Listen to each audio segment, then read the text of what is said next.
साताऱ्यातील वाईला प्राचीन इतिहास लाभला आहे. वाईत राहणारे इतिहास अभ्यासक प्रसाद बनकर यांनी शिवकालीन शस्त्रांचा संग्रह करण्याचा छंद जोपासला आहे. हा छंद जोपासत असताना शिवकालीन किंवा त्यापेक्षा आधीच्या तोफा त्यांचा संग्रह त्यांनी केला आहे. त्यांच्या या शस्त्रसंग्रहात आणखीन एक इशारतीची तोफ सामील झाली आहे. या तोफेची लांबी 11 इंच आहे. अत्यंत सुंदर नक्षीकाम आणि ती तोफ पितळेपासून बनवलेली आहे. या तोफेचा वापर लढाईत उंटाच्या पाठीवर किंवा घोड्याच्या पाठीवर ठेवून वापर करत असत.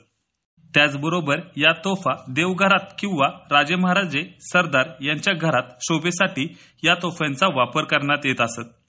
अशा प्रकारच्या 1 डझनहून अधिक इशारतीच्या तोफ्यांचा संग्रह यांनी केला आहे. याबाबतची सविस्तर माहिती जाणून घेऊया प्रसाद बनकर यांच्याकडून. नमस्ते, जय शिवराय. मी प्रसाद कृष्णराज बनकर, राहणार रविवारपेठ वाई. मी शिवकालीन शस्त्रास्त्र संग्राहक आहे. गेली 22 वर्षे मी शिवकालीन शस्त्रास्त्र वगैरे साठवतो आहे. माझ्या शिवकालीन शस्त्रास्त्राच्या संग्रहामध्ये भाले, बर्चे, वाघनख, लिचवे, तलवारींचे विविध प्रकार आहेत.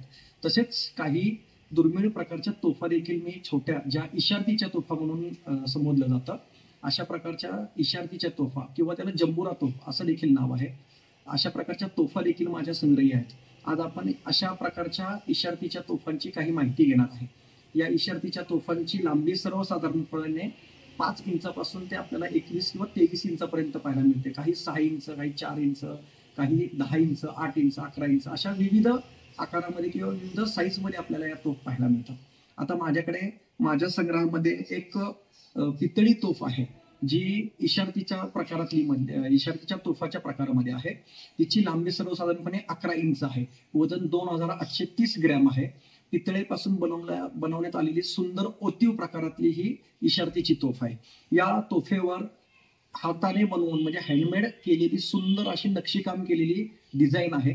इसवी सन 17व्या शतकाच्या सुरुवातीच्या काळामधली ही तोफ असावी. बऱ्याच इतिहास अभ्यासकांनी ही तोफ पाहिलेली आहे. त्यांचं देखील म्हणणं असं आलेलं आहे की ही सर्वसाधारणपणे 17व्या शतकाच्या सुरुवातीला हातावर बनवण्यात आलेली तोफ आहे. ओतीव प्रकारात जरी असली तरी त्याच्यावरचं काम हातावरती बनवण्यात आलेलं आहे. या इशारतीच्या तोफेचं वैशिष्ट्य असं आहे, याच्या ज्या गोळ्या किंवा आपण जो गोळा म्हणतो त्या गोळ्या देखील व्यवस्थित सुस्थितीत मला त्याच्याबरोबर मिळालेल्या आहेत. मी प्रदर्शनासाठी, माझी शिवकालीन शस्त्र प्रदर्शन होतात, त्या प्रदर्शनासाठी मी सांगली भागामध्ये गेलो असताना मला सांगलीतल्या एका मोठ्या घराण्यातून ही तोफ मिळालेली आहे. त्यांच्या घरामध्ये ही अशी वस्तू होती, म्हणजे ही तोफ होती. तर त्यांनी मला सांगितलं की अशा प्रकारची आमच्याकडे वस्तू आहे, तुम्ही तुमच्या संग्रहामध्ये ही ठेवा, तुम्ही हजारो लोकांना ही दाखवाल, याची माहिती मिळेल. म्हणून त्यांच्याकडून माझ्या संग्रहासाठी ही त्यांनी दिलेली भेट आहे. त्याबरोबर त्यांनी त्याचे छोटे गोळे जे असतात ते गोळे देखील मला दिले. अशा प्रकारच्या तोफांना काही पोलादी प्रकारातले गोळे किंवा लीड धातू जो असतो, बीड आपण ज्याला लीड म्हणतो, त्या लीड धातूपासून बनवण्यात आलेले गोळे देखील मला त्याच्याबरोबर त्यांनी दिलेले आहेत. या अशा प्रकारच्या तोफा माझ्या संग्रहात 12 नगामध्ये आहेत. म्हणजे 5 इंचापासून ते 21-23 इंचापर्यंतची जी सर्वात मोठी इशारतीची तोफ आहे, अशा प्रकारच्या या तोफा माझ्या संग्रहात आहेत. या तोफा इशारतीच्या तोफा म्हणजे काय तर काही मोठमोठे सरदार किंवा राजघराण्यातल्या लोकांच्या देवघरामध्ये किंवा देवघराच्या बाहेर अशा प्रकारच्या इशारतीच्या तोफा ठेवल्या जायच्या, किंवा त्यांच्या घरामध्ये शोभेसाठी देखील अशा प्रकारच्या काही तोफा त्या काळामध्ये ठेवल्या जायच्या. या प्रकारच्या तोफांमधून त्यावेळेस गुलाल आणि थोडासा दारुगोळा भरून तो गुलालाची उधळण केली जायची. ग्रामदेवता किंवा त्यांच्या घरची देवी जी आहे, सालाना दर साल जी आपली घरी गावामध्ये जत्रा साजरी होते, त्या जत्रेच्या वेळी घरातील देव पालखीपासून बाहेर निघताना ज्यावेळी ती पालखी घराच्या बाहेर निघते त्यावेळेस इशारा देण्यासाठी त्या तोफेचे बार उडवले जात असत. त्यामध्ये गुलाल आणि थोडा दारुगोळा भरून त्याची उधळण केली जात असे. त्यामुळे त्याला इशारतीचं तोफ असं नाव पडलेलं असावं असे बरेच इतिहास संशोधक मानतात. आणि अशा प्रकारच्या तोफा या शोभेसाठी देखील वापरल्या होत्या.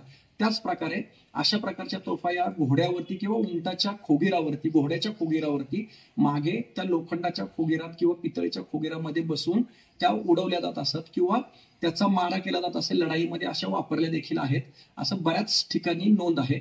ब्रिटिशांनी 18व्या शतकामध्ये काही ठिकाणी या शोभेसाठी म्हणून देखील तोफा बनवण्यात आल्या होत्या असा उल्लेख केला गेलेला आहे.